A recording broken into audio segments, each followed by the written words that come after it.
Super awkward Funcast. You're listening to the Super Awkward Funcast. Yeah. Welcome to the 32nd episode, I guess, of I knew you were going to play with that thing. Of the Super Awkward Funcast. I know you.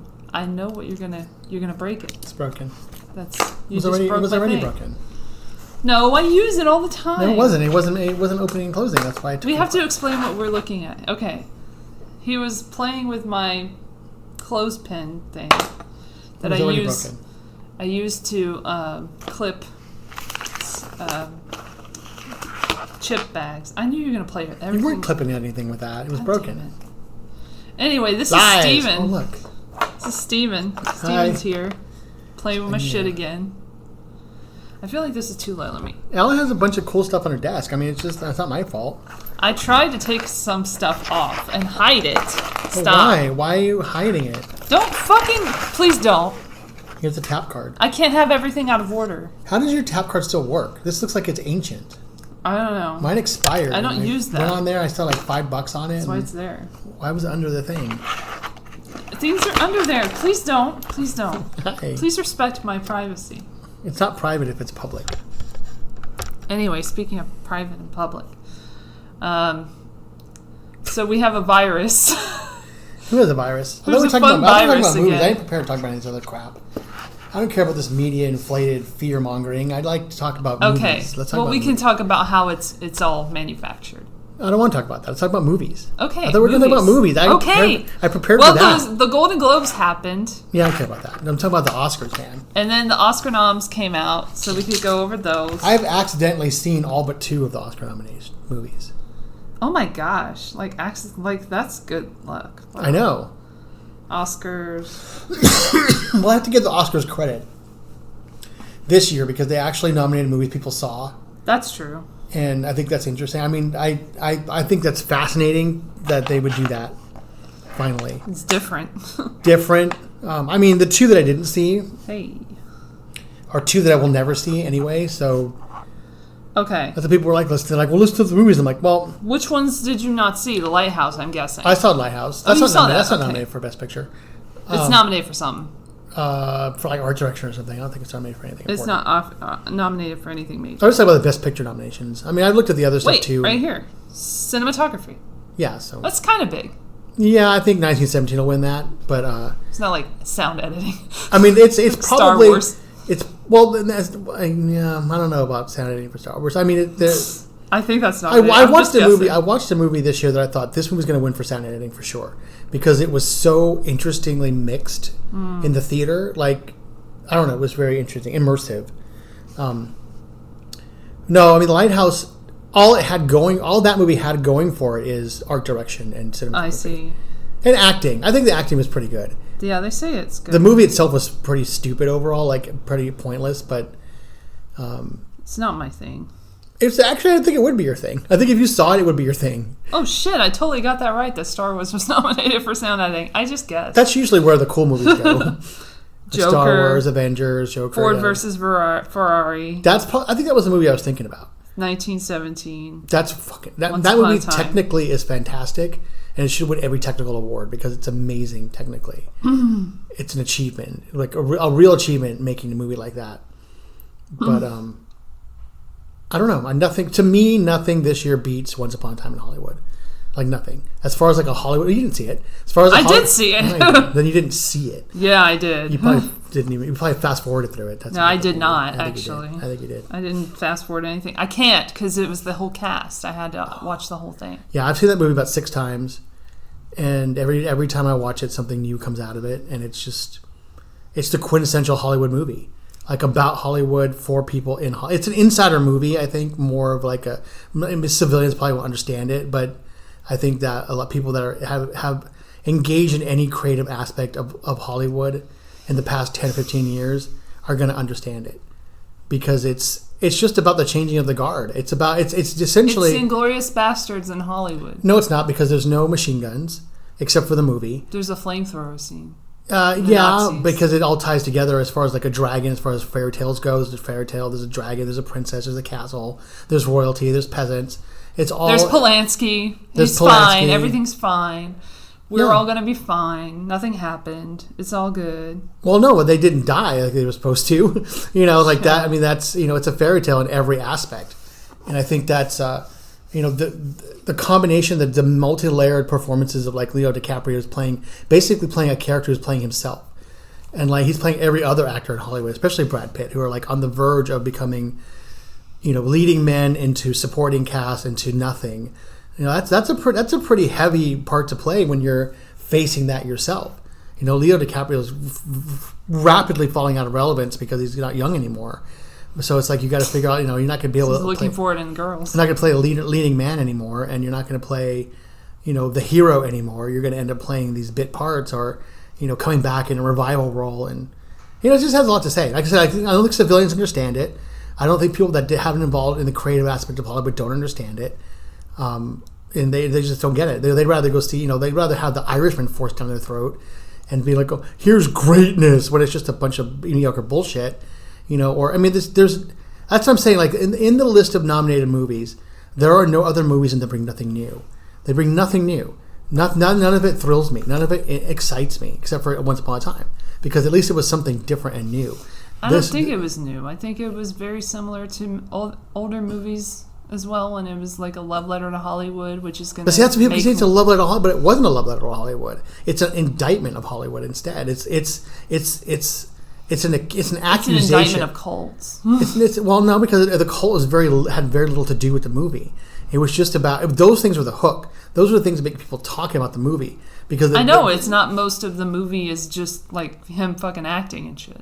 Yeah, like Leo acting. Yeah, and then in a scene with freaking did I say freaking? Fucking with fucking Luke Perry for 2 minutes or something. Like it was insanely short. Like his time in that movie. But it wasn't a Luke Perry movie. So I can see if Luke Perry was billed as a top actor in the movie, yeah, okay. Yeah, I'm glad they didn't. But he wasn't. But that's the thing. That's what Hollywood is. Hollywood is a relegation of bit parts, and that's where Luke Perry went. He went from being a heartthrob and a nationwide sensation to being 2 minutes in a movie. Like no, he was on Riverdale as well, and he was a draw. but 85% of people in America don't watch Riverdale, so like they wouldn't even know he was on there. All they know if it's 90210. Well, the people who watch knew, and they the 15% of people in America don't watch it. But if you ask 10 people out of 10 on the street, it's probably at least 25%. What about Luke Perry? They would say 90210. They wouldn't mention Riverdale. 10 out of 10 people would not mention Riverdale. They don't care. They don't know it.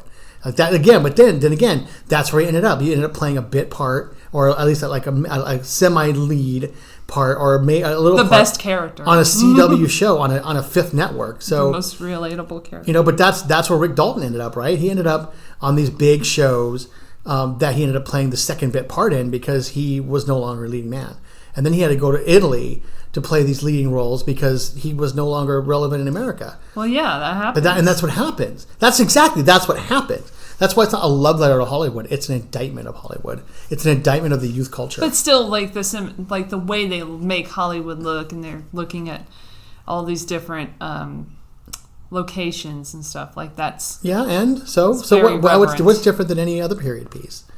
It's just a period piece set in the 60s. So what's the difference between a period piece set in the 60s I just still or the feel 1860s? That this is one of his worst films. No. It might be his best movie overall. And it's a little convenient for him to go after Hollywood after covering for Harvey Weinstein for decades. But he didn't. In the end, he didn't. In the end, he had to stand up just as much as everyone else. Say, I'm just. But he had to after the fact. After he got. It's like everybody did. There's nobody that was involved with Harvey Weinstein that didn't back up after the fact. Either they didn't say something after, or they didn't break away after. Meryl Streep didn't ever do anything. Meryl Streep wasn't involved with him though. She was never in a Weinstein movie.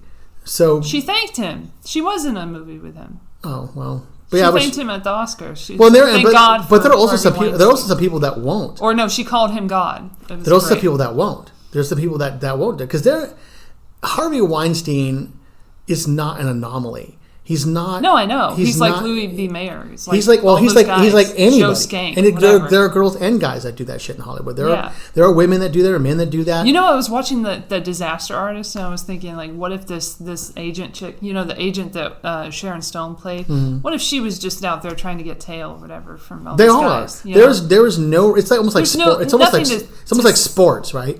So, like, sports, there's no reason to become an athlete other than to fuck. That's the only reason you want to be an athlete. You just want fucking sex. That's all you want. You want to be an athlete. You want to be an actor. You just want to fuck. That's it. That's where it starts. It's like that's where your power gets leveraged. So any woman or any man that's in charge of actors has fucked an actor. You just said athlete, and we're not supposed to talk about the... Oh, Kobe Bryant, the fucking rapist? You mean that guy? No, man. Speaking of which, my only thought about that, alleged rapist. Because no, he was a rapist. Accused. He was a rapist. So the only thing, because that woman went to the hospital with anal injuries, like she was a rapist. He fucked her in the ass against her will. Okay, and then tried to pay her off. Like it doesn't work. So people now are celebrating Kobe, but they denigrate Trump. Like it's just it's the same thing. It's the same exact thing. It's the Mike Tyson thing all over again. Like Mike Tyson was a convicted rapist. So many people are like pro Mike Tyson. He was a convicted rapist. He destroyed that woman's life. He's a fucking domestic abuser. He is a horrible person. He threw Robin Givens through a fucking wall. At least, okay, he's an abuser. Well, this is all that, right? But people look at it and they think. I saw a guy on Facebook just post now. He's like, "Oh, fuck this bitch." It took her 2 seconds to post about Kobe's rape allegations after he's. I'm like, yeah, because he's a fucking rapist and he's a chronic philanderer. He does nothing. Yeah, he contributes nothing to society. I was just saying, like he bought a ring to excuse himself from cheating on his wife, and she went out in public and wore it and was like, yeah, I'm standing by it. And to me that's fine. Like that's their business, so that's their business. Which is the same thing I think about any other, like Bill Clinton when he was in trouble. But it's probably a blood. I always thought Bill Clinton, that was his business. Like if he wants to cheat on his wife, that's his business. It's not. That's why he ended up being president, because he came up and he was like, all you want, and he was like, look, I did it, I cheated, it's my marriage. And you're right, it's your marriage. If that's what you want to do, that's what you want to do between you and your wife. It doesn't matter to me. I just remember Ray Rice too, that guy. I don't know who that is. Oh yeah, well he's another athlete. It's an athletic thing. Like these athletes think they can get away with everything. Athletes are nothing but thugs. And they're brainless, mindless morons most of the time. Oh, remember that Chris Benoit guy? The wrestler. Yeah, that was insane. And that's the wrestlers. Oh, the other guy, with the one leg. That dude. I don't know. He killed somebody. I can't remember. But athletics to me are havens for criminals, and there are places you can go if you're a criminal. That it doesn't matter what you've done in life. You can still have a career at doing something. Unless you decide to continue your criminal activities while you're doing that, which is stupid. Because if you're lucky enough to play a game and make some money, there's no reason you should be doing other fucking stupid shit like fighting dogs or raping chicks or selling drugs. Oh my gosh! I just remembered freaking Mike Vick, one of my own from ATL represent. Right, and people are still doing that shit with him too. Where they're like celebrating him, and now granted he went to jail for what he did. Like that's the thing I took with Mike Tyson too. I said Mike Vick, I meant Michael Vick. I don't know him like that. That's the thing about Mike Tyson too. Is like I give Mike Tyson half a pass because he did admit to what he did, unlike a lot of these people did. That's true. He apologized to the girl. She wrote a book and made some money off it, and he went to jail and he served his time. Yeah. So I can give him a little bit of half a break on that because he did. And he just seemed like, he's like a gorilla. Like, he is like a mindless... He did, bite that guy's ear off. Well, but that's part of the... To me, that's part of the showmanship, like the sport. Like, I mean, I know it's weird. Yeah, it's like old school. He's in the ring, He's in the... Why is my phone buzzing? Just 1 second. I'm sorry. How dare you? I know. I need to turn this off. We're on, the preeminent podcast. I know. The nation's favorite podcast. Where if I endorse Bernie Sanders, everyone will go crazy because I'm controversial. I just registered to vote yesterday for the first time in 12 years. Or if I say I probably will vote for him, maybe I'm not going to vote for Bernie Sanders. I'm not going to vote for Bernie. I know. Now, I don't mind if people do vote for Bernie Sanders. Okay, I don't mind if Bernie wins. I don't mind. I don't have a problem with that. I didn't have a problem with him if he won over Hillary Clinton. I don't want if he wins now. Either way. I don't think you'll get anything done. I think it'll be. I love how we started out Oscars. Now we're over here. Well, because we're coming back to the Oscars. You're doing your job. You're steering the conversation, and it's but I don't think that anybody, like Hillary Clinton said nobody likes Bernie. I believe that. I believe what she meant is nobody in politics likes Bernie. It's not that the people don't like him. They obviously that do. was awkward for her. But she's right. The people in Congress don't like him, and they don't want to work with him. I think it's worse. That's why it was like when he was running with against Clinton, against Trump and Clinton. I thought, I would rather see Trump or Bernie win the nomination and go on to be president rather than Hillary, because at least Trump and Bernie bring something different to the whole mix, which absolutely happened. I mean, Trump brought everything different to the mix, positive or negative. He brought so much difference and change to the presidency that it ended up being, I think, it ended up being a positive in the long run, because we're gonna have to have a whole different definition of what our president is after Trump is there, because people are still going to want some aspects of what he is versus some aspects of what he is not. And I think Bernie has a lot of aspects of what Trump is, where popularism comes into play, where the voice of like the common man comes into play, and where a diverse voice comes into play.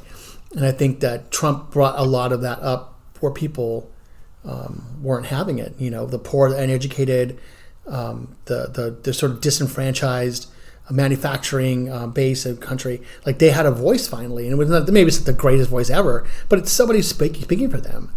Not like Hillary Clinton was not. Wouldn't even go visit them during her campaign. Wouldn't speak up. They called them deplorable, made fun of them. That was right. And so, is Jeffrey Epstein deplorable? Is Harvey Weinstein deplorable? No. It's these guys. Yeah, I mean, is Ghislaine Maxwell deplorable? No, she's fine. I don't know. Let's invite her to the wedding. We've had this discussion before, like of Jeffrey Epstein, where it's like, yes, I mean, what he was doing was terrible, but he was also providing a service that has existed since there's been people. Yes, he's just the poster child. He's just been there providing something for people that are going to get that one way or the other. Well, he's a criminal. I'm not saying he's not a bad guy. Not necessarily. I mean, I'm just saying, like, he's the one that they threw under He's the one that got caught. Yeah. And there were a million. And Epsteins he didn't kill himself. No, he absolutely Everybody knows that. Even SNL knows that. He did not kill himself. But and plus there are places in the world where his services are illegal. Where people, the cultural things, people want that stuff, and you operate on a different moral level. And there are so many countries with age of consent. It's like 12, 11. Right. Middle Eastern countries, Southeastern Asian countries, even though they criminalize it for outsiders, they do it themselves. Mm-hmm. And, it's just places where, it's the place where heroin is legal. Like, it's just, he just got and there's definitely drugs involved in this, too. Well, absolutely. I don't think Jeffrey Epstein was just about kids. Yeah. I think he was more about, what do you want? I get it for you. Yeah. And eventually they'll make a movie out of it and it'll win an Oscar. I'm sure they already. I bet they already have. Shit. That's what they do. They do the crimes, then they punish the criminals a little bit to where it's appropriate, or they don't at all, or they murder and they die, and then they make a movie out of it and they make more money off of the public who got fucked over in the first place. Yeah, and Harvey Weinstein, I think, too, is another guy who was operating sort of in the same... And they knew each other. How fun. Well, of course, they're rich. The rich people all know each other. But yeah, they were like photographed together as well. Well, yeah, and I look at that I'm too. just saying, like, but I could walk up to you on the street and say, "Hey, let me get a picture with you." Yeah, exactly. And you don't know who I am, but that's why you don't want to like. And you get a picture, and then later on, someone said, "Oh, you know him." I'm like, I didn't know that. That's why people like they brought out like certain people bring up like Elon Musk and his relationship with Ghislaine Maxwell. You don't know that relationship. You saw one picture. You don't know if they just met or whatever. Or he may not have any idea what she actually does. He might just know she's a rich person. She's in the same rich person kind of sphere as I am. I know her. She's friends with all these famous people. I will say, like, Bette Midler really needs to delete that tweet that she had about Terramar Project, because people have used it against her, and obviously that chick is not legit, and you want to get rid of that. Well, but who's really putting any... What is Bette Midler doing for the world? You know what I mean? Like, it's okay if she wants... She can say what she wants and do whatever she wants. Yeah, it's just like if I said something and then it turned out the person that I was tweeting about or the organization went kaput because of my child trafficking operation, I might want to delete that tweet so it wouldn't keep coming up to bite me in the ass. I suppose. For your own sake. But people, Americans still venerate like Hezbollah. You know, and exactly. Now suddenly they're the good guys because we're bombing Iran, and it's like, yeah, but Hezbollah is a criminal organization. Like, so yes, they build hospitals and schools, and they do some public goods in their countries, but at what price? Yeah. And you can't be saying like Iran is suddenly a good guy because we're bombing them. Like, they're terrible people. The thing is, there are no good guys. There are no good guys. Everybody should know that. There's no good guys. There are no good guys. The good guys are at home in bed having bombs dropped on them and their children most of the time. Maybe. I don't know. Maybe. But it's like... There are no good guys, and I also say there are no bad guys, really. I mean, everything's so flawed. Like, everything is just like a little bit of this, a little bit of that, a little bit of this. You should know that by now, all these anti-heroes you guys worship and everything, and like the Breaking Bad show and like the Joker movies and everything. So you should know that people are more than what they appear to be. Yeah, and there's so much more to it. It is about... abuse. What you are prepared to do to preserve your way of life, and if you're happy with it, that's such an old story too. But that is the oldest story, exactly. Because it's I think about it's probably in the Bible too, or the Quran as well. Well, the Quran and the Bible, those religious texts, talk a lot about releasing the self and letting go of material possessions and sort of surpassing this need for the preservation of the self and more about the preservation of the whole. But I feel like Buddhism is a little bit like that. Buddhism is very much like that. Hinduism is Eastern philosophies are very much a lot of good tenets of religion, I think. But you also have to realize that the religious leaders of those particular religions aren't living those lives. And basically what they're talking about is the people that follow them need to live that way to keep them subservient. And that's what it became anyway. Let's say that the idea of living for the whole is actually very good. It's good. It keeps the body healthy to be able to live for the body instead of living for the cell. Yeah. But it's been corrupted in a way as so many things have. And as everything is, because again, it becomes about self-preservation. But there are people who feel that their self-preservation is worth more than someone else's. Exactly. So. On that note, I will say, in terms of movies, I was glad I didn't have to watch this in the theater, so I laughed my ass off, and it was Rocket Man. What a mess. I watched that on a plane, though. It's still not the worst movie of the year. I will say that. But I don't know what was going on. Did you see that one? Because it was nominated? You know what says? I rented it on Google, but I let Heather watch it, my roommate, and I didn't end up watching it. Dude, I just it never interested me. It could have been made at any point, and it didn't make any sense because it was just literally the delusions. I mean, it was like Joker with no actual plot. Right. That's what I would describe it as. I didn't. Not Joker, but Joker. Yeah, that's the name of the movie. The two movies I didn't see off the 10 Oscar list this year is Marriage Story and Little Women.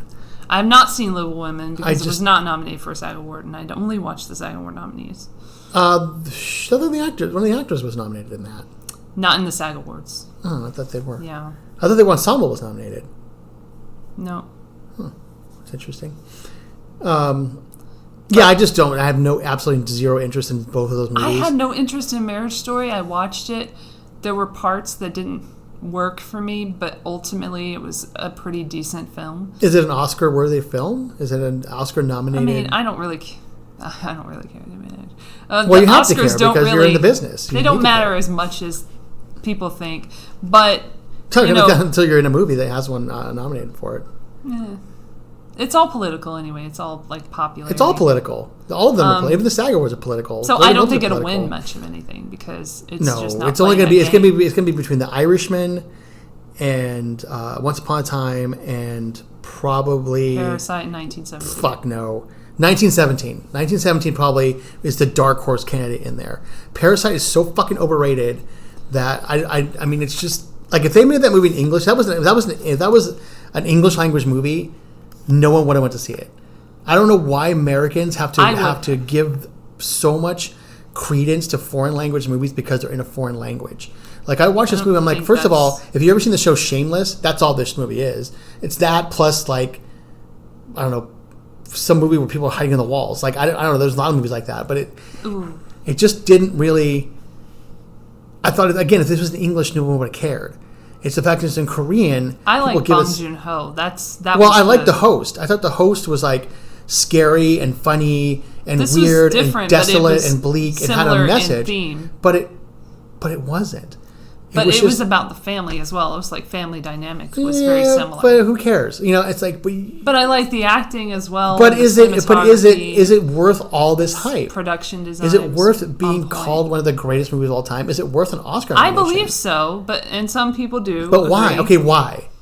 Because it's like what innovations does it bring to the genre of film that make it an Oscar worthy or whatever award worthy movie? I really loved the camera movement and the way that they incorporated the entire house and all the different crevices. So how is it better than 1917, which is shot I don't know. I haven't seen that. Well, you should see that. That I think is going to be the dark horse winner. Maybe if anything else stands a chance to beat those two, because I think The Irishman is going to win. Personally, I didn't like that movie, but politically, I think it's like.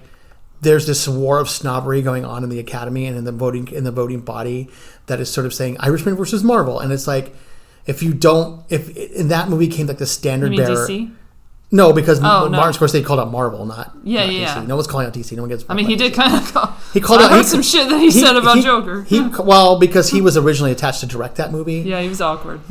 He was on it for 2 years. He was attached. I know. I watched the interview with him on the panel. And then he decided not to do it with for whatever reason, and then they decided to make a Scorsese movie out of it anyway with Todd Phillips. It's a pretty good forgery. Like it's not bad. Which is why I don't think that will win. Against the Irishman. I don't think they would I think Joaquin's going to win because it's like the popular choice. Yeah, Joaquin will win. And he's done. And he knows he'll win. Well, he's done great work before. And Master, anybody? The Master was fucking amazing. He was the best part of it. Which is sort of like if you watch movies side by side, you see why I wasn't so impressed with Joker necessarily because it's the same character. Mm-hmm. It's the same Joaquin. Yeah, he does kind of. He's like a Jack Nicholson type, right? Jack doesn't ever play a different character. He always plays Jack Nicholson playing a different you have to agree that the last part, like how about another joke, Murray? That part is classic. That's going to go down in history as one of the best scenes of all time. It's okay. It was a pretty good movie, and I did like it the second time I saw it more than I liked it the first time. And Hildur is going to win best original score as well. She should. Yeah. I got in a fight with a friend of mine. Trying to get back into the she was talking about the lack of female representation. Do you think they'll win makeup and hairstyling as well against Bombshell? I think it's between those two. Bombshell is pretty good. I mean, as far as the makeup, I didn't see the movie, but obviously the makeup I can see it in the trailer. Like the makeup was the best part. Everybody looks pitch. I mean, John Lithgow's a little bit off. That movie sucks, by the way. It seems like it'd be bad, but it's really awful. It's like Vice. It's like trying to be Vice, but it ain't even close. Vice wasn't even that as good as The Big Short. But The Big Short was kind of started that trend. Well, The Big Short took a very, very difficult topic. Yes. I have it too. And broke it down into bite-sized pieces. Anybody can understand what's going on. But just because that worked once, you have to really fine-tune the breaking the fourth wall thing. You can't just do it out the gate. Well, but Vice was just a different version of that. It wasn't. Yes. It wasn't. As Big Short had a lot more to explain. Vice didn't. Vice had to hold back a little bit. Well, but Vice just let you see the facts. No, they did because it didn't have to explain a lot. It just explained sort of the relationships between people, but it didn't have to explain like who the president is and what a vice president is. Yeah. Like Big Short had to explain all bunch of stuff. There's so much exposition in Bombshell like that. Right. Where it's like, I'm Megyn Kelly. Welcome to the Fox News. It's like, all right. Well, but my problem with Bombshell intrinsically, even though I had to see it again, is that it's still Fox News. Like it's still people that are unsavory no matter what. You're trying to make these people into heroes when none of them they don't even do that. Deserve it. Megyn Kelly chose to work at Fox News. She didn't have to work there. She chose to sell those lies. She didn't have to do that. She chose to be there. She chose to work for a guy like Roger Ailes. Roger Ailes is not, you don't go into going, oh, it's all going to be cookies and sunshine. You go into there going, this guy's a cutthroat motherfucker. Like, he didn't even look cutthroat in the movie. Like, they don't even. Well, no, John Lithgow's way too gentle looking to be. Dude, Russell Crowe. I don't like Russell Crowe any more than anyone else, but he was a better Roger Ailes. He was a better Roger Ailes. He got that. Up. He had that down, and pound. Like, what the fuck? I would have watched the rest, but I just didn't have time. I only watched a couple of episodes. But you asked about hair and makeup in that movie, and I think that Bombshell nailed it. I think they got everybody right. John Lithgow's hard to do, but they did everything right. Yeah. Joker didn't have much to it. I mean, he wore a ton of makeup. People are saying that. Well, when I'm like, what? I didn't even think about that because it's not really based on. There's nothing really going on in there. Yeah. And it's very poor makeup, honestly. I know there's other ones in there too that I thought stood a better chance. Okay, let me see. I mean, Judy. Maleficent. And Judy. I mean, come on, Renee Zellweger. Maleficent though. Maleficent's a costume. It's a thing. She has makeup on her face. Yeah, I know. But Judy, I mean, really, Renee Zellweger really did the transformation. I did not. And that was. Remember, she got that plastic surgery years ago. Remember that? Oh yeah. It was for this. Did you know that? It was for this, and she was preparing to become Judy Garland. And it's like, what the fuck? That's what I'm saying. There's commitment there. It's real. That's some Joaquin shit right there. And she looks like Judy Garland. Like, she really just I guess it worked out for her. Well, it didn't. No one saw the fucking movie, but... Well, this got nominated, though. Judy did not get nominated. Yeah. For Best Picture? Not Best Picture, but she got nominated. Nominated. Again, she was looking for one for her. And she did it, And she got it up. And she just, if you watch her... And she won the fucking SAG Award for some reason. Well, because that performance is transformative, and I see. But physically, yes. She sells it. She has the voice. She has the affectation. It just feels so overdone. But that's Judy Garland was overdone. I mean, that's I feel like she overdid it. But if you watch it, and then the singing was just weird. But that's what she sounded like. Like she didn't. I heard her. She nailed all that. I mean, listened she did a good to the job. actual performance. She did a good job on that. But yeah. Then there's Pain and Glory got nominated for a couple of things. People were surprised about that. I would never in a million years. Antonio Banderas got nominated for Best Actor. Pain and Glory. Good actor. That's I forgot Pain. Oh shit. What are you talking about? Dolor y Gloria. Dolor y Gloria. Oh, okay. See. Yeah, but I think this is another example Pedro Almodovar, right? Of people elevating things in a foreign language that really wouldn't be elevated if they were in English. And I think trying to give some diversity, a little bit of... Les Miserables? We're just still doing Les Miserables. What about Les Miserables? France is in the nomination for International Feature Film with Les Miserables. I can't believe we did that again. We're just running out of ideas. I mean, we as the community of cinema. No, Parasite will win that. Cinema. Anyway... So there's also Little Women, obviously 7th adaptation or some shit. It's at least. And then they're doing Emma in England. Oh no, they're gonna raid and rape every female public domain author in the fucking world. Congratulations. They're gonna dig them up and fuck them again because they really want this diversity bullshit to work. Was she a virgin? I don't know. Fucking. But yeah, you're going to see a lot of Jane Austen, a lot of Willa Cather, a lot of Mary Shelley. You're going to see a lot of things coming up now that because they can do that, and I think that Little Women was really a poor. But they won't do anything with Alice Guy. You'll never see anything with Alice Guy. Yeah, you're right. I don't know who that is. Again, it's a pioneer of cinema who did the first narrative feature film. Then you probably will. In fact, I bet you'll see. Well, they did a documentary. I remember you mentioned the documentary. They finally released it in April of last year, but then nobody saw it. So no, but Sandberg. Maybe Selma Hayek and Jodie Foster was in it. All these people were in it. And you know what they're making a movie of that I think is interesting? What? The guy who invented hot Cheetos. Okay, sure. That to me, why not? Is a fascinating story. You did the McDonald's story. One. Let's go ahead and do Cheetos. They're gonna make a flaming hot Cheetos. Are they gonna compare it to Trump at some point? No, because he was the guy that made flaming hot Cheetos was a Mexican immigrant who worked at Frito-Lay, and he would make these Cheetos. He would get the Cheetos. And he would put lime and chili in them, and he would give them to his friends. They're like, "Oh, this is really great." Of course. And then he was like, "Why?" Then some white guy was like, "Well, why don't we sell that? Why don't we take your idea?" And he got money for it. He got compensated for it. Why don't we take your idea and just make these Cheetos for everybody. And then white people have something they can enjoy. And now fucking white people love the shit out of Flamin' Hot Cheetos. And he's going to get a movie made out of him. But, I've never had it. Eva Longoria is making that movie for him. Of course she is. She made John Wick. Did you know that? She produced that shit? God damn. I'm going to give her props for that. There you go. Some props for Eva Longoria for giving us John Wick. Thank you very much. You know what? I like movies that are just movies. That's what I've decided this year, because we were... one of my friends was on Facebook today saying, stay away from Ford versus Ferrari. And I was like...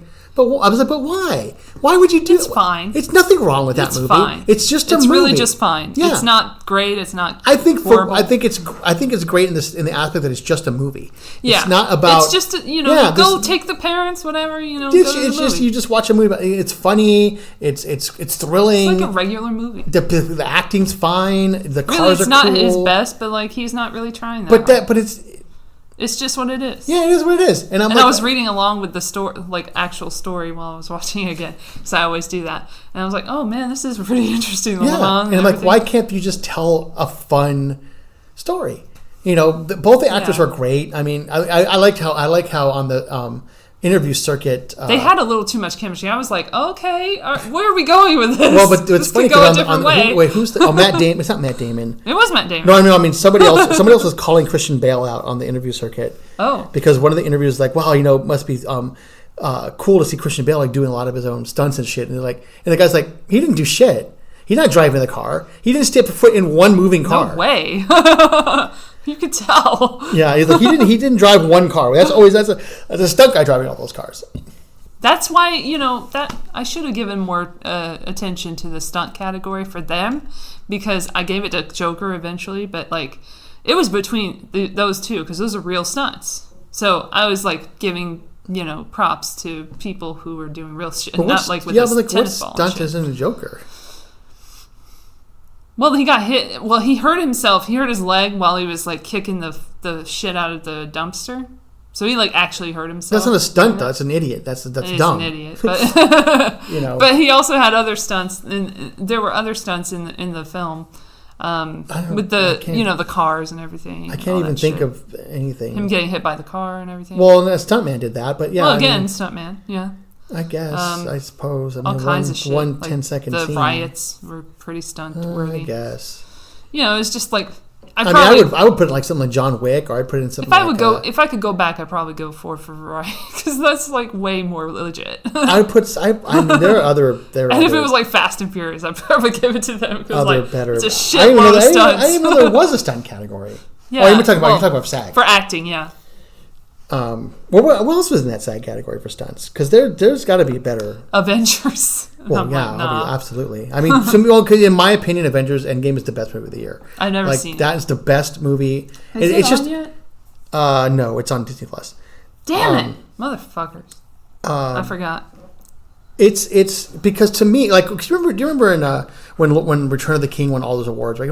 Every award it was nominated for, and there was a reason for that, because it revolutionized filmmaking for what it was, because they told those guys, here's X amount of bucks, you want to make these movies that everybody says are unfilmable, fine, we'll give you this much money, you got to make 3 at a time. And they did it, and they managed to create this huge landmark of cinema in just under 7 years of these 3 movies that were incredible. Excuse me. Accomplishments in practical filmmaking, and incredible accomplishments in storytelling, and taking this story that nobody thought could be filmed and filming it and making this huge blockbuster. And they didn't really give awards to the first 2, but they gave everything to Return of the King, because it was the end, and they sort of capped everything off. And even if it didn't deserve it, I think it was they got 11 noms too. They won 11 awards out of 11 nominations for that movie. Yeah, and people were saying that. Dumb people were saying that could be Joker this time, but I don't. Well, think so. But Joker doesn't do anything to change filmmaking. It's not gonna. It sort of revolutionizes modern cinema, because it is the first movie of its kind for about 20 years, 30 years. Exactly. It's very nostalgic. So it does awaken something in people. It does bring attention to something. It does do what a film should do. Yeah, of that kind, a social makes you film. talk. And Avengers Endgame is sort of again. hundreds of people came together to make this movie. That. Right? Hundreds of people, men, women, gay, straight, all from around the world. You want diversity? There it is. It's right there. You don't have to nominate women or black people or Asians. They're all working on this movie. And not only that, but it's a cap of a 10-year movie arc. It's a cap of a 10-year character arc for all these people. It's an accomplishment. And people because of Martin Scorsese and his bullshit, shit on it because it's comic book heroes. Big fucking deal. Who cares? Robert Downey Jr. wouldn't be as big a deal now if it weren't for Iron Man. Robert Downey Jr. He'd be like hanging out on TV somewhere. Well, and then he follows it up with Doolittle, but but he's even he now is taking a shit on those movies because he's trying to distance himself from it to try to find another career. But to be honest with you, he's not the great actor. He's got a pretty hard limit to what he can do. I mean, his best was Tropic Thunder. Everybody knows that. Tropic Thunder and Chaplin. Yeah, because I was just thinking Chaplin. Well, because those are the only two movies. Well, Back to School is pretty funny too. But he what's the one where he was in the Minimalist one that he did with was it Nicole Kidman? No, Kiss Kiss Bang Bang. Right, he was in that. Oh fuck yeah! So Shane Black, yes. So he still has a very limited. He has a hard limit to what he can accomplish as an actor. And his range ain't that great, but it is great in what it is. So he's got a good concentration. He's got a Johnny Depp-ish roles. He plays them really well. He probably is the thinking man's Johnny Depp, for example. He can play pretty much meld into any role and play a more cerebral version of like Edward Scissorhands or something. Like you could interchange those two actors there and have the same performance come out. Well, let's get to film editing. Well, why are we talking about the big categories? I don't care about who cares about film editing. Like who cares? No one cares. What would you think it would be Ford versus Ferrari? Well, name the movies. I'll tell you. Ford versus Ferrari, The Irishman, Jojo Rabbit, Joker, and Parasite. It would be 1970s not in there? No. Wow, because it was really late. Well, I mean, because that's all done in one take, and that's ridiculous. That's I'm surprised The Irishman is in there because this is like the worst editing of all time. The Irishman. I actually had the best. Did I tell you what my favorite scene in The Irishman is? Did I tell you that scene yet? What? Okay, my favorite scene in The Irishman. Now I don't know if you guys have seen this. Now, you really have to have watched it to know this scene because I was. You don't have Netflix. I was kind of, if you have seen it, you have to have watched the movie to understand why to get the whole thing. This scene, no, just to get to remember the scene that I'm talking about because it's so quick. So there's a scene where these guys are driving in a car through the forest and they're strangling another guy in the backseat. Oh yeah. Okay. So they're strangling the guy and for no reason, absolutely no reason, there's a shot. Okay, an exterior shot of the car driving by. It's literally a second and a half long. The car's driving by. The guy's in the passenger seat, and he's going, ah! That is my favorite scene in The Irishman. Because why? It was comedic. Why is it there? I had to stop and go back, and it's like, what the fuck did I just see? And I laughed at it for like 10 minutes. It felt like it was on purpose. I think I personally think it's Martin Scorsese's message about editing this movie where he was like, I'm done with this shit. This is me in that passenger seat. I want to make sure that there's a camera set up outside, okay? They have to set a camera up, they gotta measure everything, you gotta do the light, you gotta set everything up. Just a car driving by for 1.5 seconds and the guy in the driver's seat, or in the passenger seat, you see him getting strangled for 1 second. That's Martin Scorsese. Thinking this is what it's like working on this fucking movie, or my friend's like, no, that's the editor saying like this is what it's like working on this fucking movie.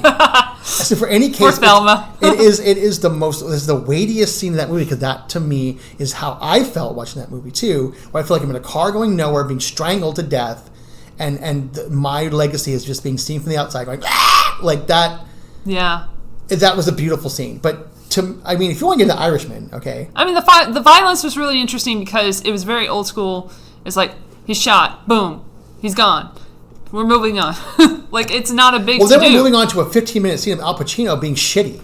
Like, he was probably the shittiest Jimmy Hoffa I've ever seen in my life. Awful. He was horrible. Does not deserve any nomination. Horrible. And I don't think it was his fault either. I think it was the editing in that case where they could have edited his scenes to make it work better. Yeah. And instead they tried to include as much as they could in there. They needed better editing. They needed to cut off about... I looked at it and I thought... 30 minutes. 40 minutes. Easily. 20 or 30 Easily minutes. 30 minutes off that movie. Yeah. There's no problem. You could have cut the 3 hours. That's all you needed. You could have cut the whole JFK subplot out. Exactly. You could have cut the whole thing with a silent daughter out of what was the JFK... You're not even going to mention Stanley Korshak, but okay, like family friend of because JFK. They don't ever mention the people. JFK was a better JFK movie. Yeah. Hoffa was a better Hoffa movie. Yeah. Godfather 2 was a better Cuba movie. I haven't seen Hoffa. Hoffa's really good. I saw JFK at school. Straight I watched it at school too. Like, what's with our schools? I don't know. They're conspiracy theories. Well, I think we were watching it because there was a reason we were watching it. I don't remember, because of Oliver Stone or something. Well, we were talking about JFK, I guess. But and Godfather 2 was a better Cuba movie, so it's like that. There's a bunch of different movies in that movie that have antecedents. Oh, this is copying Goodfellas. Goodfellas, actually, there are two big scenes in the rip-off Goodfellas hardcore. The scene where the guy goes down and beats the guy up in the store. Like, that's the same thing as they go and they beat the postman up in the pizza place in Goodfellas. And then there's a scene there, I can't remember what it is now. But it's very reminiscent. It's the same thing, I think. It's the same scene where in Goodfellas where Henry goes and beats the guy up with a gun, like hits the rich kid in the driveway beats him up with a pistol. Oh, finally got to a decent category. What's a decent category? Directing. Irishman, tough, Martin Scorsese. Joker, Todd Phillips, not going to happen. 1917, Sam Mendes, Once Upon a Time in Hollywood, Quentin Tarantino, and Parasite, Bong Joon-ho. A lot of people predict that it would be between Sam Mendes and Bong Joon-ho for this. They don't really see Todd Phillips coming out against Martin Scorsese, seeing that he did something very similar to what he did. Well, he basically took his job. Yeah. It's a nice one. Now, okay, so let's start from the top. What was the first one again? Martin Scorsese. Okay, so Martin Scorsese. Not going to happen, honey. Well, again, politically, it's the bold choice because it is making a statement against these big tentpole movies. It's making a statement against the ageism in Hollywood. It's making a statement for Martin Scorsese. He really has gotten very little love as far as Oscars go over his career. Like, he's gotten a couple, not for the movies he should have gotten for. So, so I mean, there's a good case. Although I did like Aviator more than I liked The Irishman. Aviator was a good movie. It was a good movie because it was interesting and something. Good ending too, fun. Yeah, fun I think a lot of people think people didn't know about. I think that makes it interesting, and it was one episode in history rather than the weird Forrest Gumpism of Irishman, where it's all these different things. I know. Like, Aviator sort of one. And story. then we gotta go to the epilogue, and it's like we don't need an epilogue. We can just read about this. No, it went on. Like, why? Okay, so there's so Martin Scorsese, good chance, maybe. That's a good. He could. Okay, so the next one was what? Joker, Todd Phillips. So Joker. So what? Well, let's just say how it could happen. So okay. So how could it happen? Well, it could happen because everybody hates him. because Joker's been a phenomena, and it has really opened the door up for comic book movies to be legitimized, which is not the one I hope it would be. Logan was sort of more of that, I think, but Joker has really sort of changed the game as far as these movies go. Plus, he did take up the mantle of Martin Scorsese and pound out a pretty good movie. As far as critics go, as far as the public goes, I thought Joker was going to be a fucking bomb. I was on this pedestal being, this movie's going to bomb. No one's going to see it. The comic book people are going to abandon it. I had no interest. 100% wrong on that. 100% wrong. I had no interest. I straight up went in with no interest. Me either. I didn't care. I was like, I guess I'll go watch it with Steven. He saw it. I'll watch it with him. And I went to see it because it's a comic book movie, and I see all those movies. And I was on my pedestal, 100% saying this movie's going to bomb. And it didn't. It was completely opposite of what I thought it was going to be. I mean, what I thought was going to happen. It stays with me. So, like when I saw it, I was like, okay, that was good. And then a few days later, I'm like, how about another joke, Murray? So Todd Phillips did create him. Okay, look this up for me because I keep forgetting. What was the movie he just did previous to this? Because it's War Dogs. I already know there was another one before that. Oh, shit. He did another series. Oh, wait, War Dogs. That was the one with Jonah Hill, right? Yes. Okay, that's what I'm thinking of then. Yes. That was his first foray into dramatic cinema. Well, but it was still sort of a satire. And it was. But it wasn't bad. It wasn't a bad movie. He was trying to do his best Adam McKay. Right, and it wasn't bad. It was pretty good. And this movie, I think, he could win because it is creating a conversation and it is creating a new diversion in film. So it has contributed something to the world of filmmaking, even if I don't feel it is the best movie of the year, he as a director may have pulled something out of a hat here that could give him a little bit of credit. So it's possible. What was the next one?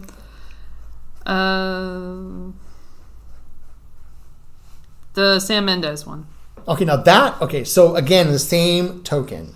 They gave both Sam Mendes and Bong Joon-ho an award at the Critics' Choice Awards just to fuck with everybody. Like, just don't make a decision. Just because I think with both. That... What if they do a tie this time? They wouldn't do it on the Oscars, would they? They won't. They won't because there's going to be a clear winner here. Yeah. There's always a clear winner. I think there just is because I think that... I can't remember if they've never done had a tie. Director. Not for director. Best picture... But maybe for actors. No, one of the actors had a tie. I don't know what it was. Maybe actors, yeah. I think it was a supporting role. I feel like it's a supporting female or some shit. So Sam Mendes, so 1917, I wish you'd seen it. I mean, I don't know if it's your type of movie, but... That's the thing, yeah. But people did compare it to Atonement. I did like Atonement, so I don't know.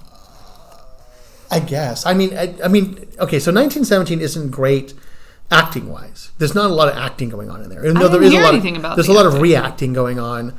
But it's mainly about the fact that they shot in one take. I know, right? That's the gimmick. So that's the gimmick. That's the artist gimmick of the year. It's done really well. Yes. And the movie is definitely evocative. Like, you definitely feel something watching it, and when you're done, you do feel like you just watched something. Like, you feel like something happened after you finish watching it. Because it is exhausting to see it because of the way that it is. The acting, such as it is really good in that movie because it is a lot of reacting to. I do like George Mackay. What's happening in the movie? There's an interplay. There's two characters that sort of interplay, and they have great chemistry. That's one of the actors, by the way. Right, and the locations, the way that these locations of World War I, which is kind of an untouched subject for cinema overall. Yeah, they usually stick with the sequel. Right. Yeah. Or they tell stories that are very personal in World War I. They don't really tell a lot of these vast, epic stories that take place in World War I. Like this one. This is probably the first movie that I've seen in modern times that's done that. All Quiet on the Western Front sort of did that too back in the day, but this is sort of a new version of that. And the only way I would watch this is if it had something to say about war in a every war movie has something to say about war. No, something bad. Well, I mean, that's what I'm saying. Yeah. I don't think there are any movies that have to say anything like good that. It's a racket, basically. Well, like if they made a movie about Smedley Butler, I'd be in there. But that's not. But if it's not, I don't think so. That's not the point of this movie. Propaganda. This movie is not about that. This movie is not about the soldier necessarily. It's about because World War I, people don't realize.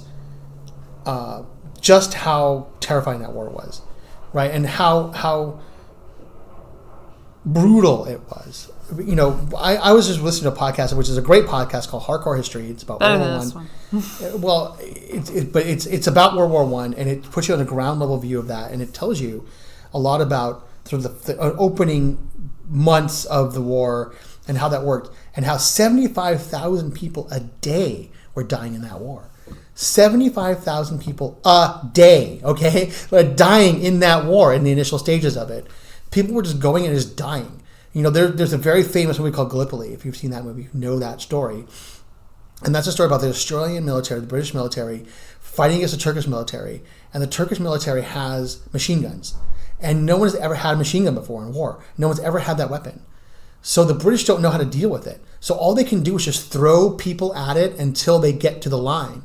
So they're throwing hundreds of British soldiers at these machine guns, just hoping to overwhelm the Turkish with numbers so they can get to the guns and take them down. They have no way of stopping them. So they just keep running at them, throwing thousands of people at them a day, and they just keep getting mowed down until finally they do end up getting to the line and stopping the guns. But after what? After losing all those people. That was the status of war back then. So in 1917, you see the aftermath of all of that. Because as the guys move, because he's moving through territory, you know the story, right? So he's trying to get. There's a message. He's trying to get a message to this commander to stop this operation they're going to do because it's a trap, and so he has to get there to stop them. All 1,600 men, really in the scope of World War I, was a drop in the bucket. But 1,600 men is still 600 men. Plus the guy's brother's in there. So that's sort of the impetus they give him to go and do it, and he gets to choose one guy, and they go together. So there's Frodo and Sam up to, the Mordor of this place to drop off this message for this guy and stop this fight. So they're moving through the German lines and territory that's already been sort of moved through, and they're moving towards the front. So as they're moving through these locations, they're bombed out, they're burned down, they're desolated, they're isolated, they're just, it looks like a post-apocalyptic landscape. And I think that's the first time I've ever seen a war movie sort of capture that desolation that's left behind after war moves through. And that's why I think Sam Mendes it has a really good chance of winning this, because he made that happen. But I wonder how much more credit goes to his cinematographer and to his editors than to Sam Mendes. So we'll see. He did make a good movie. Well, after that is Once Upon a Time in Hollywood. Now, see, as much as I like that movie, and if Avengers Endgame didn't exist, that would be my favorite movie of the year. But I don't think it's because of the direction necessarily. And I don't think that he's directed better movies, but the movie itself is just set apart. Because I think it's more about the actors in that movie. It's definitely the showcase for the acting. I feel like the same thing that I felt about like 3 Billboards and whatever the fuck. It was just a showcase for the actors to just, and that movie was kind of exercise, caricature-ish. This movie, I don't feel had a lot of caricature in it. It had a lot of sketching out, like when they have the scene at the Playboy Mansion. I will say I enjoyed Once Upon a Time in Hollywood more than I enjoyed 3 Billboards. I will say that. Well, I'll give you that. It's a better movie, and that's it is a better movie. But that's also it's not saying a lot. It's unfair to say that because 3 Billboards is not. No offense, I just did not enjoy that film. Is a movie that's not made by somebody who makes movies in that way. Quentin Tarantino makes movies for people that go to movies to enjoy. Like that's what he bends and twists the rules of cinema. So you go and you get a new experience when you watch a movie. Oh my gosh, when Lena Dunham came on the screen. I didn't recognize her. Honestly, I didn't recognize her. She that was so bad. I know, but she's on there for like 3 seconds. So it just took you right. Because that whole scene is about that was so bad. about the other girl, the girl that's in the house. What the hell is her name? She plays Squeaky Fromme, but I remember the actress's name. Not Dakota Fanning. Not Elle Fanning. No. What the hell was her name? Anyway, the girl that's in that scene. It's her scene. It's not really the Dunham scene. And it's also Margaret Qualley's scene. I thought Dakota played Squeaky. Maybe it was her, yeah. Yeah, I think so. Another Georgia girl. Yeah. But it's really her. It's not Lena Dunham's scene. It's her scene. And thank goodness. And it's Margaret Qualley's scene. It's their scene. And it's Brad Pitt and Bruce Dern's scene. So, Lena Dunham sort of fits into that weird, schlubby cult chick thing. Like, she was in AHS Cult, which she actually worked out pretty well in that show. How does she... Nepotism, I know, but like, wow. Well, because she has a quality, regardless if I like her or not, she has a quality that works for Once Upon a Time and worked for AHS Cult. Hey, remember when that guy that she wrote with, like, got Me Too'd by someone and she didn't believe the woman? That was hilarious. Well, but that doesn't factor into me. Like, no, I'm just saying in general. Like, another hypocrite. I'm okay with people who don't buy into the Me Too thing because it's sort of nebulous. Well, she was a hypocrite on that. Well, she also molested her sister, but I mean, that's the ultimate hypocrite. Pedophilia is fine. Pedophilia. Well, incest, right? Well, like incest. Incestophilia. And yeah. Lena Dunham... And writing about it. Well, making money off of it. To me, the greatest sin she committed was that she went on the book tour. You remember when she went on the book tour? No. And she hired these local people to be talent for her. So she had like these big sort of circus-like book signings. And she invited local comedians and musicians to come down and like play before her book signing, right? Which is great because it's awesome to like throw back and be like, hey, come. But she didn't pay them. And she didn't offer them any compensation. She was like, hey, just come down and play my book signing. And they're like, well, how about some money? She's like, well, how about no? And that, to me, was the worst thing she could have done. Because as a performer, especially someone like her, who kind of came up, she didn't just sort of get handed something. She, as a schlubby girl, she had to work up, and work up to be in this business. She couldn't just have it come to her. She wasn't a hot she does have a really well-to-do parent. Well, but that doesn't mean you're going to be successful in movies. It just means that you might have a foot in the door, but you're not going to necessarily be successful. You still have to work. Somebody like that. She still wrote her own Let's just say a fat girl who's not beautiful has to work 3,000 times harder. Wrote her own movie and to get it right. So I give her that credit. But when you do something like that and then don't offer to pay your local talent when they come in and work your show, that's fucked up. Mm-hmm. That tells me that you're an asshole. Yes. And now eventually she got shamed into paying them. And she did. And I feel like she sort of did her penance in the press and came through it. So I'm willing to give her a shot if she's going to come back and do these kind of things. They went after her a lot harder when she had that dog situation. You don't know this person like that. To get in their personal business with their pets is just kind of weird. Well, then, and then What's Her Face too had the same dog thing. Yeah, I don't care about your dog. Who was that woman that did that? I keep thinking Elle Fanning because now your name and Elle Fanning.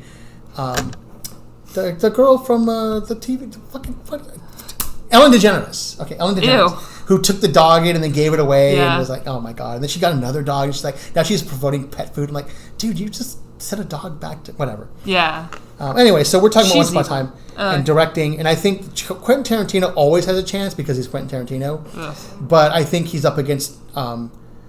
I think he didn't make this movie to be an award-winning movie. I think he made this movie because he needed to make it.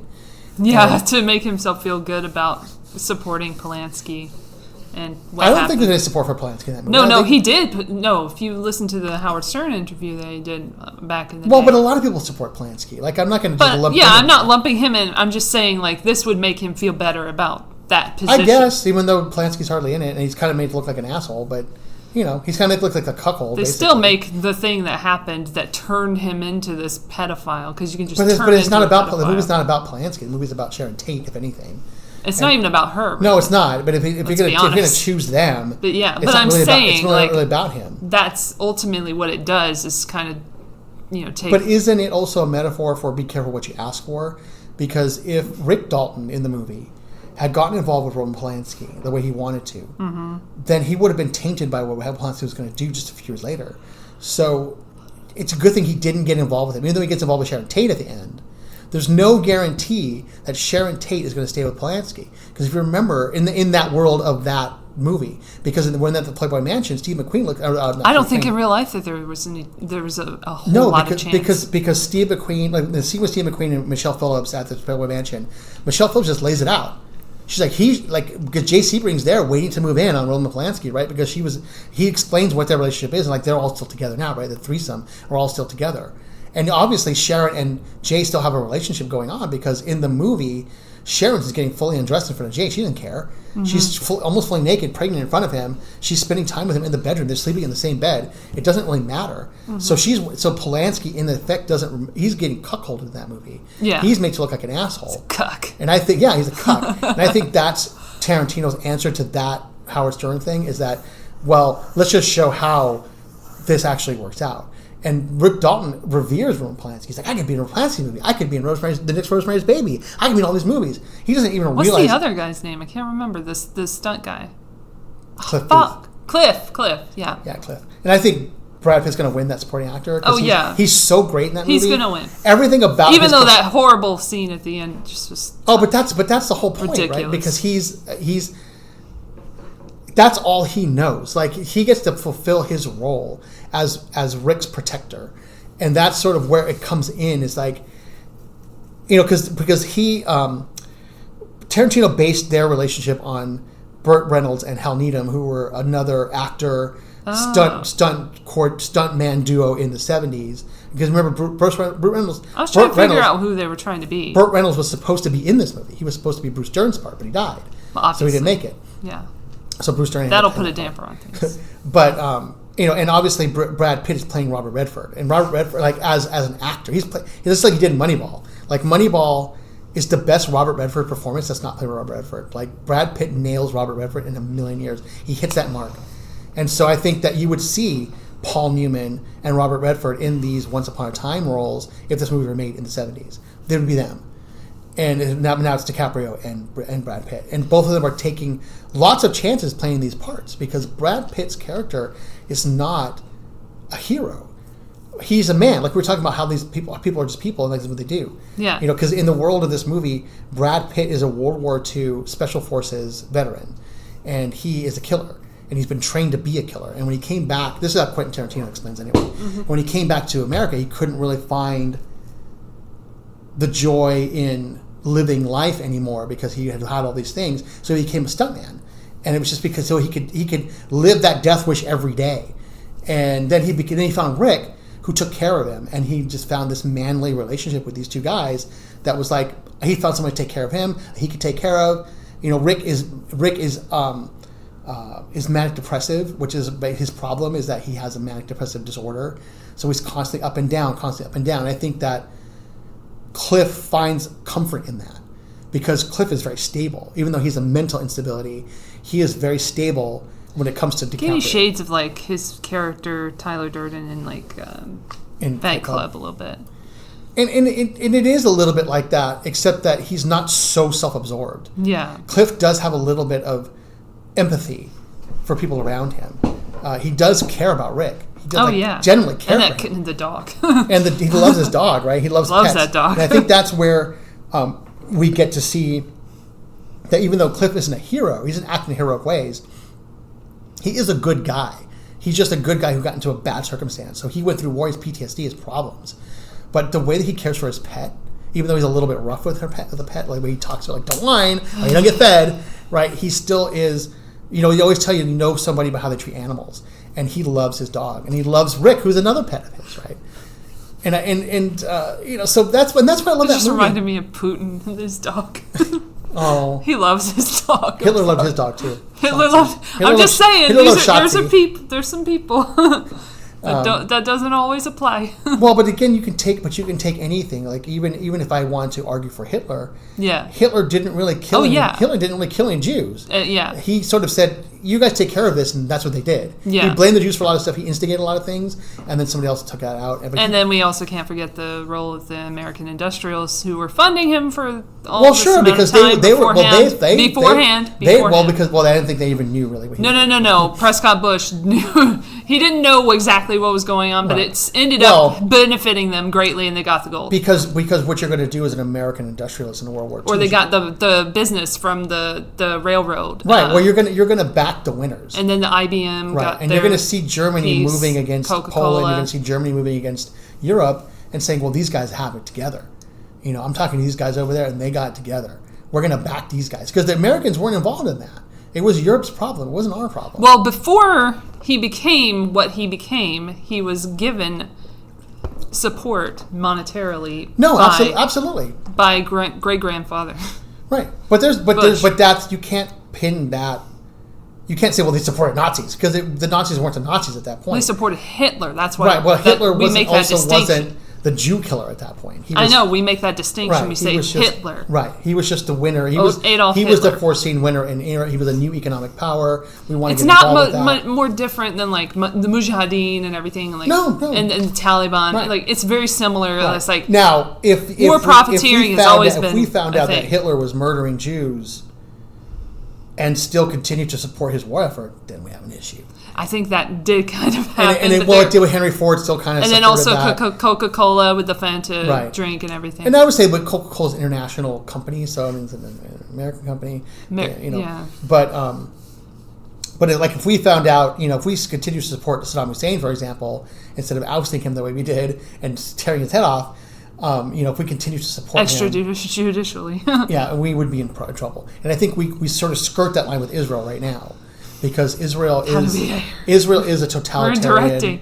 I know, but we're getting there. But Israel is a totalitarian. Oh, here we go. fascist force, and they're quickly turning into a destructive force in the Middle East, and we're still backing them. I think that was the plan. But was it? I think the plan was for them to preserve democracy in the Middle East. There is no democracy anywhere. Well, but there is and to preserve a semblance of it. To preserve our interest in the Middle East against Saudi Arabia and the other Arabian nations when they weren't really a force, and now they are. But Israel has overstepped its boundaries a little bit, and I think that we need to stop them back a little to make sure that they don't turn into what they have fought against, because I don't think Israel has always been a negative force there. I think they turn into one. I don't think that any of those countries have always been a negative force. They just become overtaken by certain personalities and puppets. Well, religion. Yeah. Right. Iran got taken over by religion. Iraq got taken over by fake religion. And Afghanistan is in Iraq right now are in the midst of going either way. And you have the Shias and Shiites and everything. Well, that's always going to be there, but they're not in charge. I mean, it's sort of the ruling class of and Iraq. The Houthis. And is it the military? Rebels. Is it going to be a secular government? Is it going to be a Muslim government? Is Afghanistan going to have any government? How about no theocracy? No, we can't do that. No, I agree with that. Yeah. But, again, we're fighting against 3,000 years of shit there, so it's going to take a second to change minds. But in the other case, Tarantino probably won't win that category. Right. We can't not talk about Tarantino and Nazis at the same time. he could because again, like I said, people like to vote for him, and I mean, but I don't think he's going. He didn't really lobby that hard this time, and I don't think he was out looking for awards. So, and I think it's partly because of the Weinstein thing and the woke crowd. But the woke crowd is all I'm saying. It has nothing to do with Weinstein because the movie's actually funded by Sony. And no, I know, but people will be burnt by all of this stuff. I don't think that's true, but I think there's consideration of that.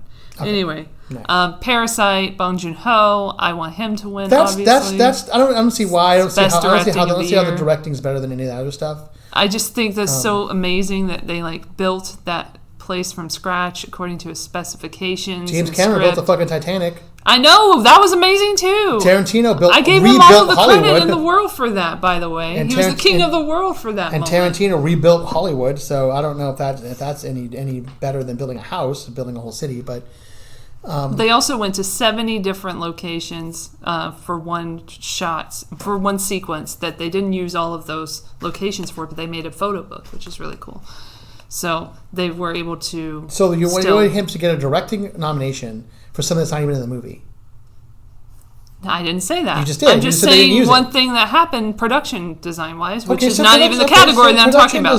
But let me go back to the category. So directing, obviously the acting is above what you would expect in any film. Is it? And I think that they did all a great job, and they all had to play certain kinds of moods and stuff. But isn't that what every acting is about? Isn't every actor play something different than what they are? But they are actually being different people, and they're improving. But isn't that what acting is? No, because they have how does it transcend? And they have a good chemistry together as a family, and you can believe them. And there's this one scene, if you recall, of them in the gym after a certain thing happens. And I didn't notice until I was in the theater watching it, but Q actually starts crying at one point and is very emotional. And I really liked that he was holding the stone at the time, and that I could really feel what he was feeling. And then his dad was talking about something that ended up being very important later. There's a lot of foreshadowing as well. There's a lot of script stuff in there that you have to catch. Yeah, no, I watched it. To figure out what's going to happen next. So he says even if you kill somebody, it doesn't fucking matter. Basically, nothing matters. Did it have to be 2 hours and 14 minutes long? Yes. No, it didn't. It had to be about 90 minutes long. Yes, it did, because it had to have the whole sequence of them infiltrating the family, which is the main issue in the film. I don't know. I just didn't get it. I just think everything worked out. I'll have to read the screenplay to see how I feel about that.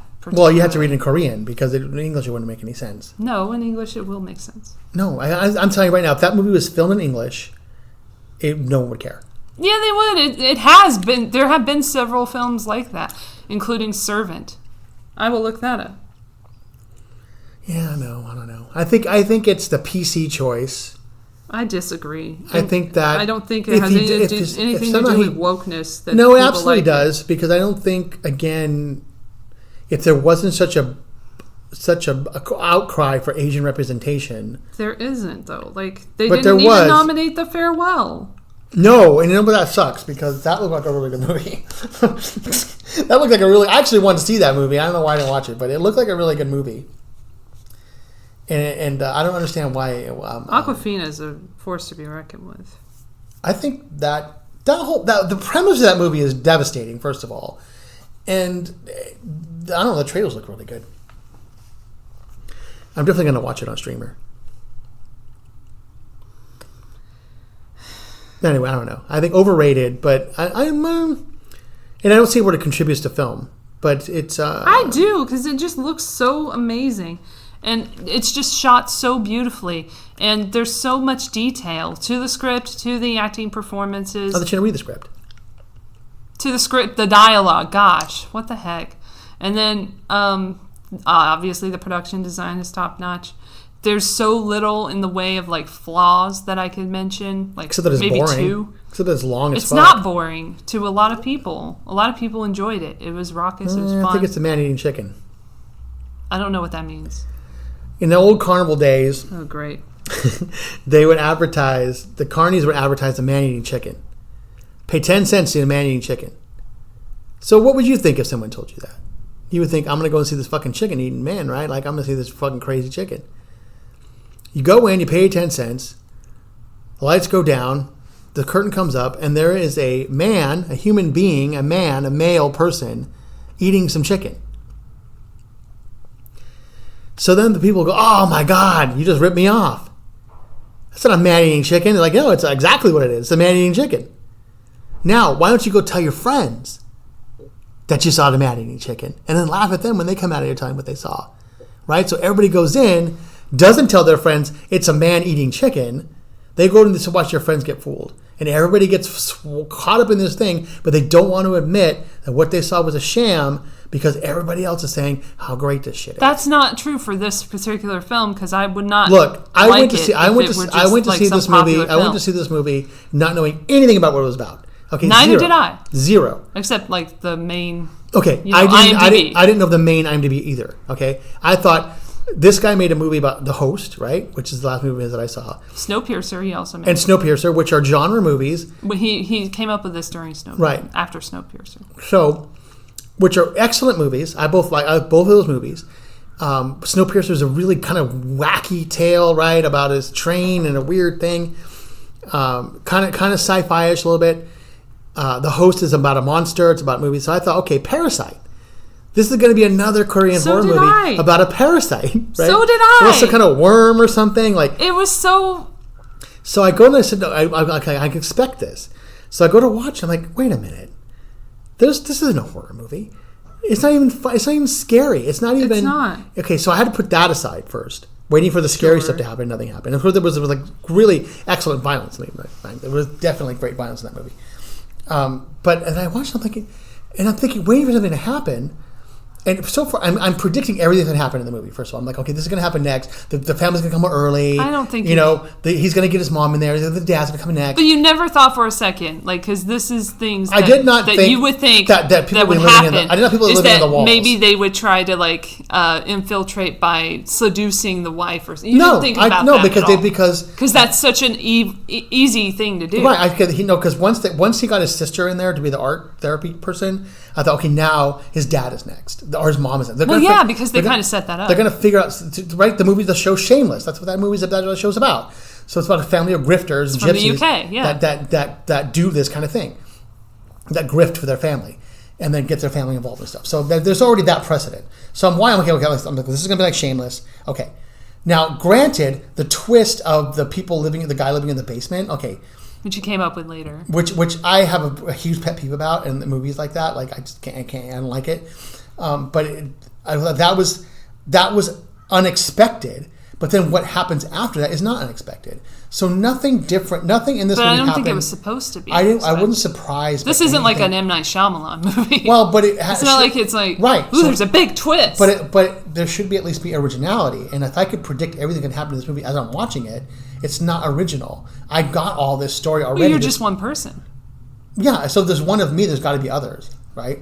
So someone else, I expected this because I saw this movie in the theater in the middle of the afternoon and it was full. Okay, full of people like me who got duped to this bullshit. Ugh. But when it was over, you expect somebody to be like, "Oh, that was cool. It was good." Nothing. Zero. And people just got up and just left. I was like, that was fucking boring. And this guy just started laughing at me. And I was like, right? And he's like, oh my God. And I was like, what were we watching? What was this? How is this so hyped? This is not great. This is not a great movie. It's good. It's funny, for what it is. But it's not original and it's not great. It just was like, okay. Well, we disagree. I know a lot of people can disagree with me. And that rain scene was amazing, and the transition to the flood, from the flood to the mattress floating in the water. I thought that was great, but it's boring. It was great. It had a lot of great classic moments and stuff, like really quotable stuff. I guess if I spoke Korean, I'd be quoting all the time. Oh, because it's a Korean film.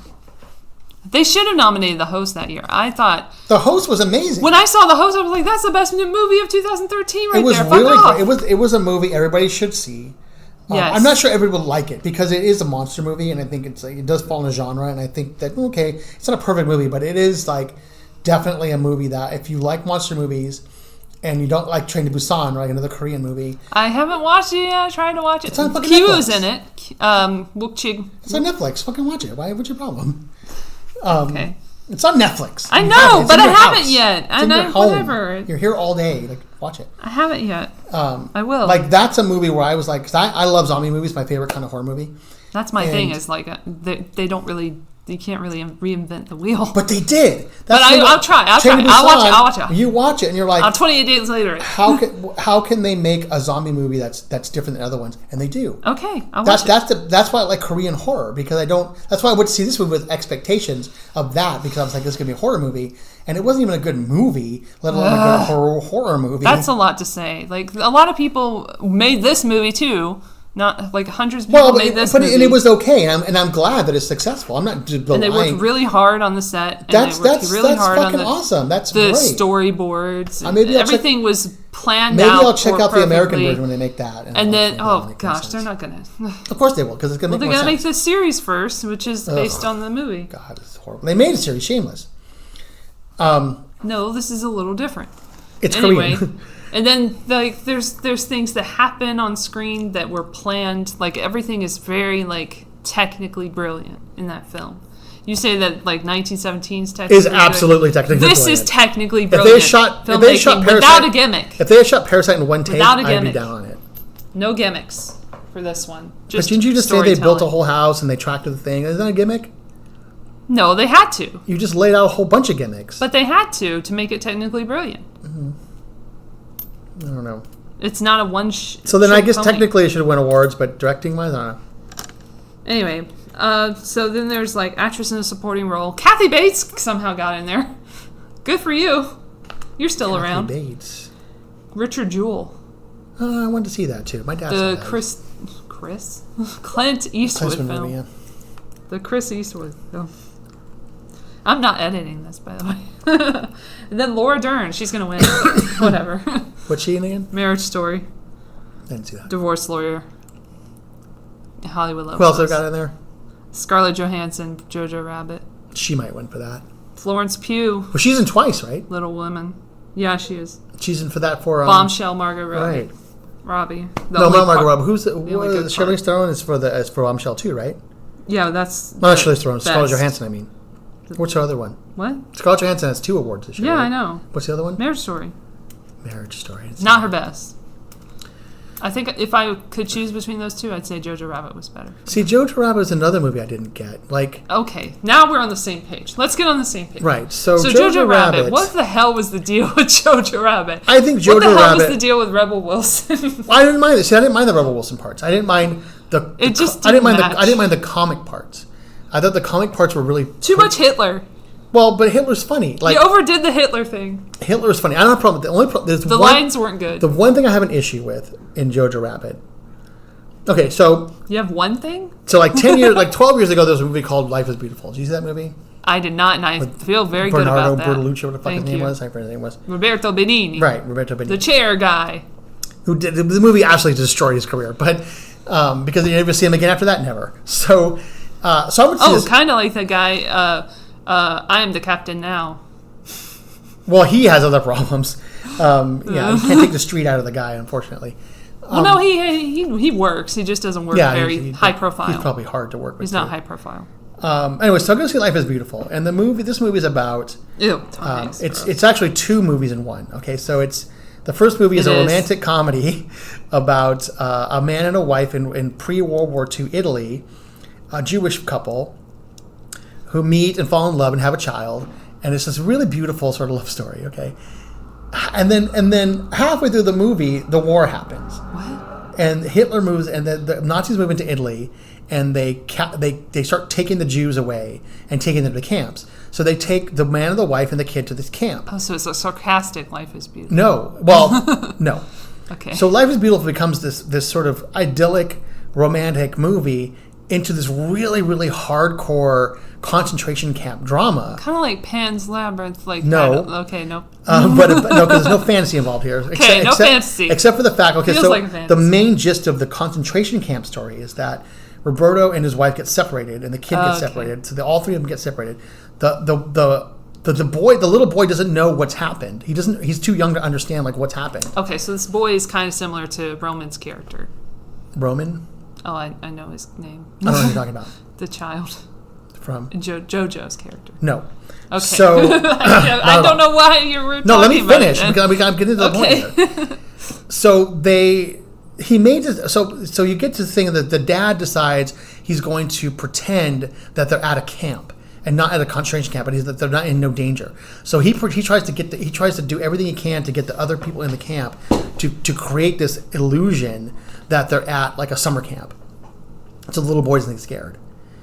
And then in the end, the mother and the boy reunite, and the father is like viciously killed by a tank. Okay, so that's fun. Okay, the movie is viciously, horribly, consciously manipulative.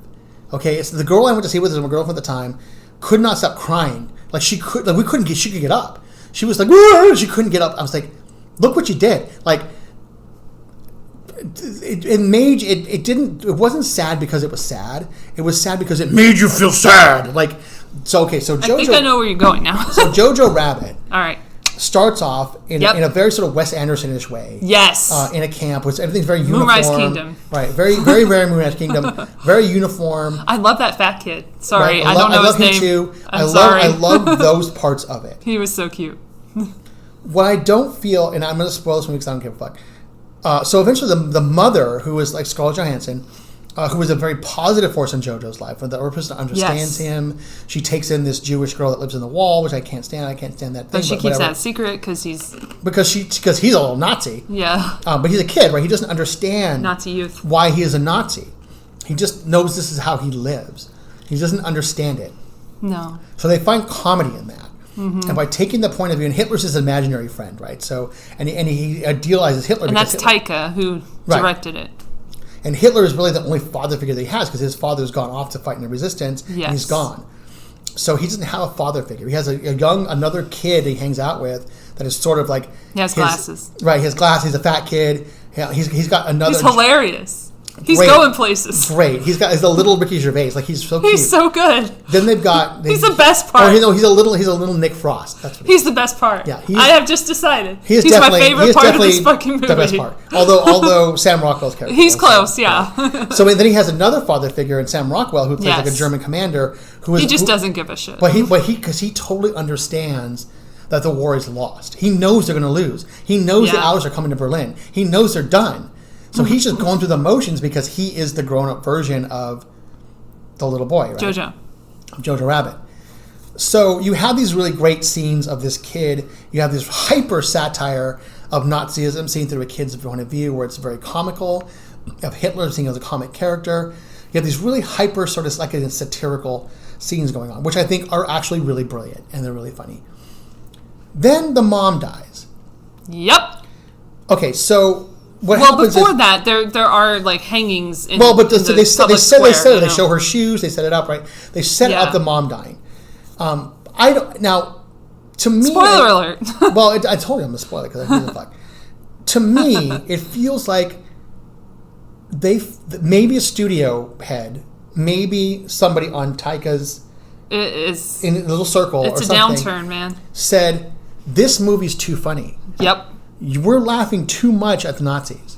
We gotta have a moment. We gotta have this dramatic moment where something really bad happens to Jojo, besides him getting blown up or besides him getting kicked out of the army. I don't know. I haven't read the book, but maybe it happens in the book. Somebody can comment or something. Well, anyway, comment on this thing. Regardless, then the book is also flawed if this happens. Yes. In the book. Unless in the book it's just done a different way.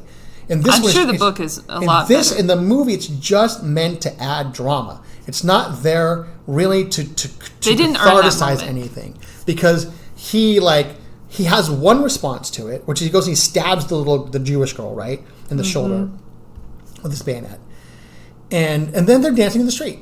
So it really has the weirdest ending. It really has no impact on the story whatsoever, except to make you sad. Yes. Except to say, oh no, the Nazis were bad. Oh, the character you loved so much, who's like the most decent character in this movie. Right. She's dead. Oh, by the way, the Nazis are bad. In case you didn't understand this, as much as we we don't try like to make Nazis. everything funny, the Nazis are bad. So shamelessly For the woke manipulative. crowd. It reminded me a lot of Life is Beautiful, and not because of the Nazi part, but because it's shamelessly manipulative. Yeah. And it makes you you feel sad instead of just letting things happen organically.